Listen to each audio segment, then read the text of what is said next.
धनुराशीच्या जातकांना सांगेल की तुमची रास ही अशी आहे की प्रसिद्धी, कीर्ती तुम्हाला मिळतेच मिळते. म्हणजे अतिशय हुशार रास आहे. गुरुतत्वांची रास आहे. म्हणजे गुरुदत्त महाराजांचीच ही रास आहे. म्हणजे गुरुच्या आधिपत्याखाली येणारी ही धनुरास ही प्रत्येक कार्यामध्ये छंदिष्टपणे ते कार्य करते. मला आवड आहे म्हणून मला करायचं आहे. अशा पद्धतीने त्याच्यामध्ये एंटर होते, सुरुवात करते. काही अशा आहेत की त्यांचे ग्रहयोग त्यांना साथ देत नाही, ते पूर्ण करू शकत नाहीत. पण 99% ती लोक सक्सेस मिळवतात त्या क्षेत्रामध्ये. एकदा पदार्पण केलं की ते सक्सेस मिळवतातच. आणि त्यांना हे वर्ष साधारणतः पत्रिकेतल्या तृतीय भावातनं राहूचं गोचर असणार आहे आणि चतुर्थातनं शनी गोचर करणार आहे. आता चौथ्या घरामधला शनी काय करतो, तुमच्या कामामध्ये म्हणजे अडथळे आणून ते काम पूर्ण करून देतो. तर शनीच्या 3 ठिकाणी दृष्ट्या जातात, 3री, 7वी आणि 10वी.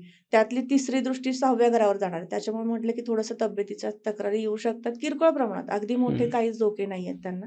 गुडघेदुखी, सांधेदुखीचा वगैरे त्रास असेल तर तो वाढू शकतो, पण मेजर त्यांना या वर्षात काही मोठे आजार पण नाही आहेत. कामामध्ये व्यत्यय आणि काम होण्याची शक्यता आहे, म्हणून त्यांनी शनी महाराजांचं शनी स्तोत्र म्हणावं.